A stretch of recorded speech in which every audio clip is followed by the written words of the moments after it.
conservatives to removing mascots. It was a wild year on college campuses across the country. Sure was. Here to break it down, the craziest stories of 2019 is the editor-in-chief of CampusReform.org, Kevin Phillips. Kevin, Happy New Year. You got 3 crazy clips for us. Let's start with one near where I live in D.C.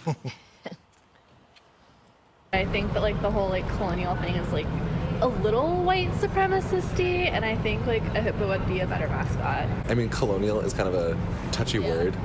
I did sign the petition. I do understand that it is offensive to other countries. I heard that you're not supposed to wear the colonial's name when you go abroad.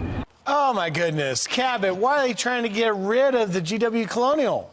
Well, didn't you know the colonial mascot is a sign of white supremacy and fascism, according to many of these students? There was a giant petition at George Washington to remove the colonial mascot, which for these students who don't know it, it's just by definition someone that lives in a colony, which everyone in North America was at the time of our founding. It's not some offensive term, but this is the growing trend of students doing everything in their power to remove anything that could offend them. And this is really the result of a culture that incentivizes people to be offended by things. And a lot of these students realize, hey, when we say that something oppresses us or offends us, the university will bow down. So we saw other universities in Wyoming. There was a push to remove the cowboy mascot because it was toxic masculinity. We saw the pioneer mascot because it was a sign of racism. We saw the crusader mascot in Massachusetts removed because it was a sign of religious violence. So this is a growing trend, something we saw all throughout 2019. I think a few more mascots will be on the chopping block in 2020 if we allow this PC craziness to go on. Absolutely. Well, the next one is really close to my heart because it involves conservative students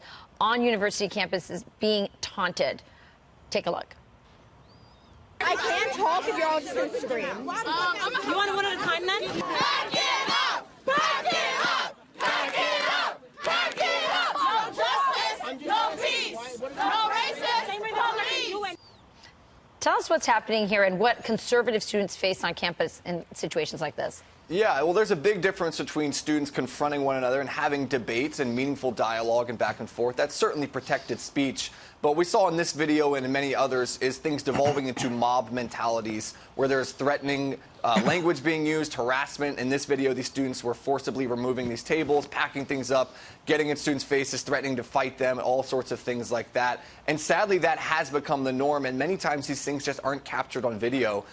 When you're unaccustomed to hearing ideas that you haven't ever heard before, and on a college campus that's conservative ideas, naturally you're not going to know how to respond to them. And so for so many conservative students, they want to set up a conservative group, they want to go out and wear their MAGA hat on campus or espouse conservative ideas, and they're often met with these threats and intimidation because so many of their peers have never heard conservative ideas, they've never met a conservative student, and as a result, they don't know how to react, and oftentimes it creates this violent response where they say, I don't want to have to hear this, this makes me uncomfortable, and it often leads them to resort to tactics like you just saw in that video. The students end up self-censoring. They don't set up the table, or they don't wear the MAGA hat, or they refuse to speak up because they don't want to confront that. Well, speaking of violence, Cabot, how about this one that took place on Berkeley where a conservative, not a student, but a conservative gets punched in the face? This was a clip that went viral. Take a look.